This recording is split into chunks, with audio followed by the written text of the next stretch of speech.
ایک دفعہ کا ذکر ہے کہ ایک بادشاہ تھا جو بہت نیک اور پرہیزگار تھا۔ اس کی نیکی کی شہرت دور دور تک پھیل گئی۔ ایک دن ایک بھکاری اس کے دار الحکومت میں پہنچا۔ بادشاہ کی نیک فطرت اور پرہیزگاری سن کر وہ حیران رہ گیا۔ فقیر یہ نہیں سمجھ سکتا تھا کہ حکمرانی اور تقوی کیسے ایک ساتھ رہ سکتے ہیں۔ حکمرانی آخر کار ایک دنیاوی معاملہ ہے۔ یہی وجہ تھی کہ اس نے خود اس کا مشاہدہ کرنے کے لیے ایک طویل سفر پیدل طے کیا تھا۔ جب وہ محل کے دروازے پر پہنچا تو اس نے ارد گرد نظر دوڑائی، اس امید پر کہ کوئی گارڈ نظر آئے، لیکن وہاں کوئی نہیں تھا۔ وہ اندر داخل ہوا اور اس اجنبی کو دیکھ کر بادشاہ نے بڑے ادب سے اس کا استقبال کیا۔ بادشاہ نے اسے قریب بیٹھنے کی دعوت دی اور پوچھا، یہ بتاؤ اے رئیس، تمہیں یہاں کیا لایا ہے؟ میں نے سنا ہے کہ آپ کے دور حکومت میں آگ اور پانی اکٹھے ہوئے ہیں، میں صرف یہ دیکھنے آیا ہوں۔ فقیر نے جواب دیا۔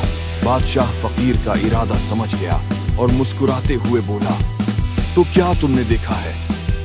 ہاں، فقیر نے تھکے ہوئے جواب دیا، جانے کی تیاری کر رہے ہیں۔ ٹھہرو اے رئیس، بادشاہ نے جلدی سے کہا، تم نے ابھی تک سب کچھ نہیں دیکھا، ٹھہرو میں تمہیں دکھاؤں گا۔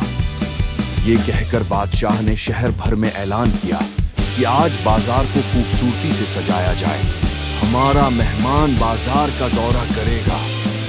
انہوں نے اعلان کیا۔ کچھ ہی دیر میں بازار دلہن کی طرح سج گیا۔ بادشاہ نے پھر بھکاری کو پانی سے بھرا ہوا پیالہ دیا اور جلاد کو ہدایت کی، جاؤ اسے پورا شہر دکھاؤ اور جہاں پیالے سے پانی کا ایک قطرہ گرے اسے فوراً وہاں مار ڈالو۔ فقیر کو شہر کے گرد دکھائے جانے کے بعد اسے پسینے میں بھیگتے ہوئے بادشاہ کے سامنے پیش کیا گیا۔ بادشاہ اسے دیکھ کر مسکرایا اور پوچھا کہ اے رئیس، آج بازار کتنا خوبصورت سجایا گیا تھا، کیا دیکھا اور کیا پسند آیا؟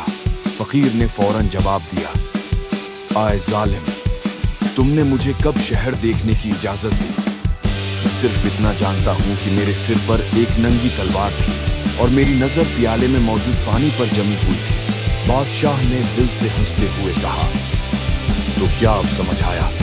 یہ آگ اور پانی کا کھیل ہے۔